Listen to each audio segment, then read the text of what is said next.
পশ্চিমবঙ্গের হুগলি জেলার ডানকুনি এলাকায় বাংলাদেশি হিসেবে শনাক্ত করার অভিযোগে এক মহিলা বুথ লেভেল অফিসারকে জুতো দিয়ে মারধর করার ঘটনা সামনে এসেছে। নির্যাতিতার নাম বিমলি টুডু হাদসা। তিনি এই ঘটনায় থানায় এফআইআর দায়ের করেছেন।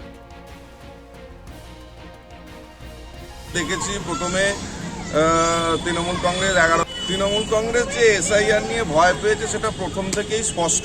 ডানকুনি মিউনিসিপ্যালিটির 21টা ওয়ার্ডের মধ্যে আমরা দেখেছি প্রথমে তৃণমূল কংগ্রেস 11 বছর 14 বছর ধরে মাটি মানুষের যাত্রাপালা দেখাচ্ছে। এর আগে আমরা দেখেছি বাংলায় আমরা যারা থাকি বিভিন্ন যাত্রাপালা, বাবা কেন চাকর,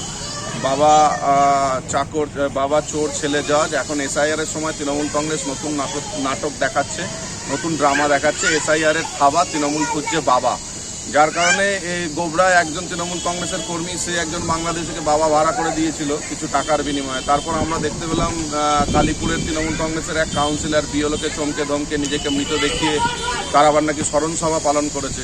আমরা বলতে চাই যে স্মরণসভা পালন এত তাড়াতাড়ি স্মরণসভা করে কোনো লাভ হবে না। 4-5 মাস অপেক্ষা করে নিন, অপেক্ষা করে যান। পুরো তৃণমূল কংগ্রেসের স্মরণসভা একসাথেই হবে, রাজনৈতিক স্মরণসভা একসাথে হবে। আর গতকাল যে বিএলওকে চমকানো হলো, মারা হলো 2 নম্বর ওয়ার্ডে তৃণমূল কংগ্রেসের নেতা বা নেতাদের অনুগামী বা কাউন্সিলরের অনুগামী দ্বারা, এটা প্রমাণ করছে রাজনৈতিকভাবে তৃণমূল কংগ্রেস দেউলিয়া হয়ে গেছে। তৃণমূল কংগ্রেসের পরাজয় আসন্ন, তৃণমূল কংগ্রেস ভীত, তৃণমূল কংগ্রেস সন্ত্রস্ত, তৃণমূল কংগ্রেস হারছে, তৃণমূল কংগ্রেস হারতে চলেছে। যার জন্য এই বৈধ ভোটার বা বাংলার ভোট অধিকারের নাম করে তৃণমূল কংগ্রেস মিথ্যাচার করছে, কুৎসা করছে, অপপ্রচার করছে। কিন্তু এই অপপ্রচারে সাড়া না দিয়ে ইলেকশন কমিশন, নির্বাচন কমিশন যে কাজ করছে, আমরা প্রত্যেকটা সনাতনী এবং প্রত্যেকটা ভারতীয় আমরা বাঙালি গর্ব অনুভব করছি।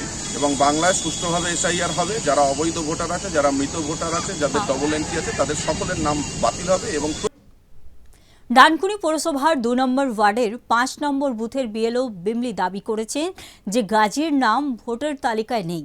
তিনি বর্ধমানে বসবাসকারী এক ব্যক্তিকে অভিভাবক দেখিয়ে নিজের নাম ভোটার তালিকায় অন্তর্ভুক্ত করার চেষ্টা করেছিলেন। অন্যদিকে স্থানীয় তৃণমূল কংগ্রেস নেতাদের বক্তব্য যে বিমলির কাজের পদ্ধতি নিয়ে প্রশ্ন তুলছেন ওনারা।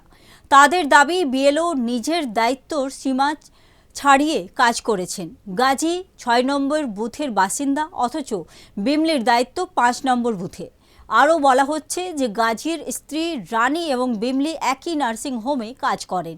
দুজনের মধ্যে ব্যক্তিগত বিরোধ রয়েছে। সেই কারণেই বিমলি গাজীর পরিবারকে বাংলাদেশি প্রমাণ করার চেষ্টা করছেন বলে তৃণমূল নেতাদের অভিযোগ।